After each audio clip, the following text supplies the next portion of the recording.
I remember when I called one broker up, he even told me short selling small cap stocks was illegal, and that was wrong information. US markets with COVID and the pandemic and people staying from home with stimulus checks, it brought in a lot of volume, and naturally the short selling space, grew as well. There's a lot more competition, but I don't Mm. mind the competition because that just means I got to know more than the next guy. I'm aligned with the 4% of traders that succeed, and then maybe if it's got to be the 2% or the 1%, I'm down for it. I'm a huge fan of America. I love the spirit and I love the friendliness. Is that something you will be discussing when we meet in Los Angeles? I could imagine that there's Yes. people sitting watching this and they would be inspired by what you're talking about. These days, short selling is getting with stocks, it's getting, especially with mid caps and small caps, it's getting like to be an overcrowded space, so you have to know more than the next guy, definitely a lot Do, more. So it's become, may I interrupt you here? sure. Do you find that your area of operation has changed? Oh, absolutely. Oh my God, it's changed tremendously. So in 2016, when I started, I decided right away I'm gonna be a short seller. I'm gonna just focus. The markets were overwhelming to me when I first started. I didn't like it was so much, and I was in my mid 30s already. I was like, okay, I need to do like 20 years of work in like 3 to 5 years, and to give myself a shot, But I had no timetable, but like that's what was my mentality. So I grinded, front loaded all this information in. But anyways, 2016, there were less short sellers in. I remember when I called one broker up, he even told me short selling small cap stocks was illegal, and that was wrong information. But it wasn't. There was only a couple of brokers that can do it, and it was to do it correctly with the amount of like you need to borrow shares from your broker to be able to short. So Yeah. the only a few brokers had a availability of the shares. And so it was an inefficiency and a nice niche to get into. But then as time went on, it got more popular because it was easy, But at the same time, it wasn't as liquid. So there wasn't you couldn't make as much money as now, but it was easier, if that makes sense. It was a It lot makes a lot of easier. sense. Yeah, a lot easier, but you can't, it was harder to make a lot of money. Anyway, 2020, the markets, US markets with COVID and the pandemic and people staying from home with stimulus checks, it brought in a lot of volume. And naturally, the short selling space, grew as well. It just, that grew as well. And the brokers there started to be more brokers and more brokers. Now there's like dozens of brokers that I know of. When I started, it was just a handful. So each broker, you can imagine, has thousands of clients, so like there's a lot more uh competition.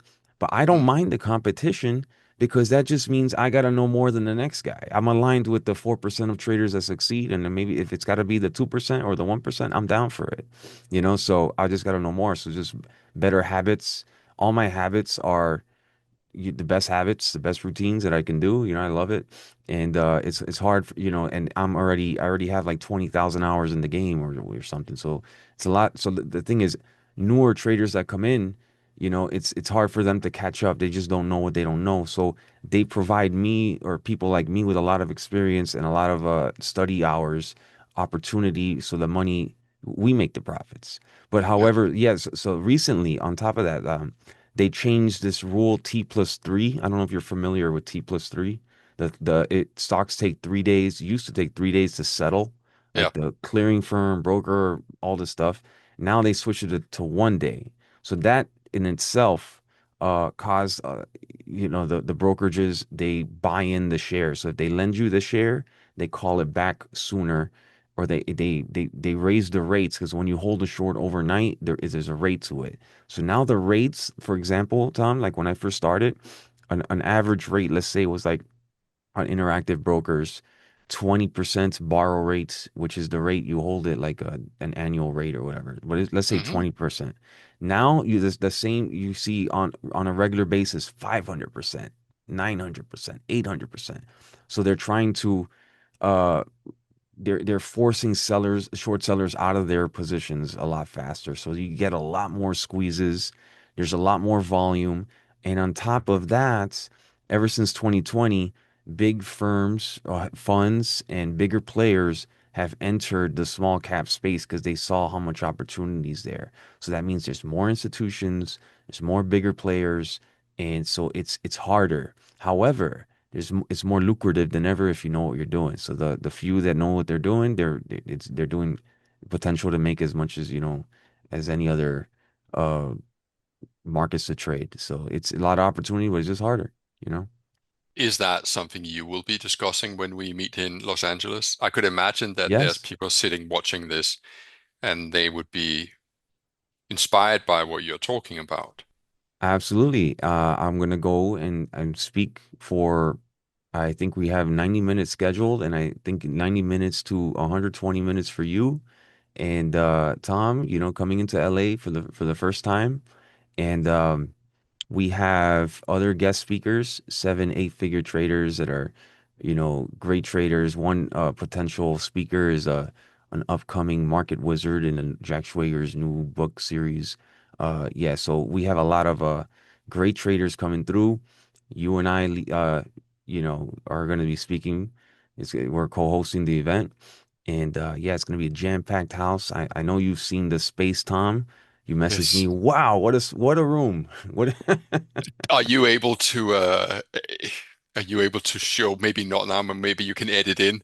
Could Yeah, we're you gonna edit in just the yeah, room. because Yeah. that was a really impressive space to be Yeah. talking at, really. Yeah, it's the 51st floor off the it's a twin tower, and one of the t twin towers has the 51st floor whole area for a conference room.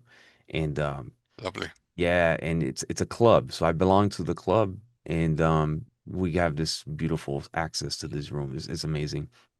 54. You can see the Hollywood sign from the other side. So, yeah, it's pretty Yeah. cool. I'm just going to declare something right up front. I might be a middle-aged man, but I'm going to go sightseeing in Los Angeles. I'm going to go Okay. jump on that tourist bus and see where the rich and The big famous bus. live. Okay. Okay, they have a lot of those. Yeah, you have a lot to do. You can hike Runyon Canyon, goes to the Hollywood sign. Love it. Those tour buses, yeah, there's a lot of celebrities. I don't know, you can go see everyone's mansion Love it. in Bel Air. Yeah, it's great.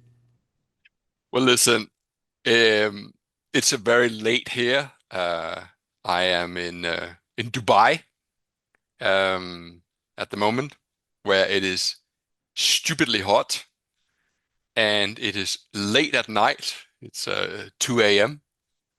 And so I think I'm going to call it here. Okay, yeah, for sure. It was great meeting on here, Tom. And yeah, I'm looking forward to seeing you in Los Angeles, and it's gonna be an amazing event. It's already tickets are they're selling nonstop, put it that way. They're selling Love nonstop. it. So whoever is listening to this, go grab your tickets. It's gonna sell out. I personally look forward to it. The flights have been bought, hotels have been booked, and I really look forward to it. I have actually been to Los Angeles before, back in 1998. Okay. I flew with my mom to San Francisco because of something that she wanted to do. She wanted to drive the Pacific Coast Highway, Oh, the that's PC. beautiful. Yeah. Yeah. So we hired a one of those Ford Mustang Cabriolet, and Oh, In Thelma and Louise style, we raced through what it was Carmel, and oh, it was lovely, man. It was in Monterey. so Fantastic. you So it's drove been a from the whole way you drove.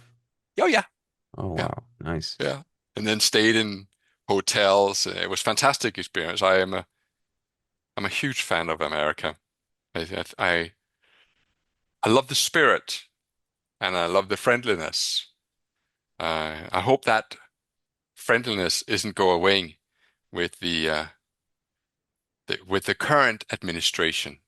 Don't forget that we are all united one Yeah, way or another. absolutely. And here in LA, yeah, no, people are nice over here. Every like I love LA. I love it. I'm from originally from Miami. I've been here 16 years, 15 years. I love LA. I'm from LA now. So LA is a great American city. It's one of the greatest American cities out there. You're gonna love it. So I this look would forward to it. yeah. Well, listen, I know that we still got a couple of months to go, so maybe we should check in a month's time from now and let's do another podcast and let's just let rip like we did today. I Yeah, thoroughly these are enjoyed it. fun. Yeah, these are Yeah, they great. really were. All right, Tom. Well, thank you so much. And yeah, we'll see each other next month.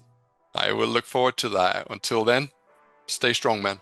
You And to too. anybody listening, stay strong. Absolutely.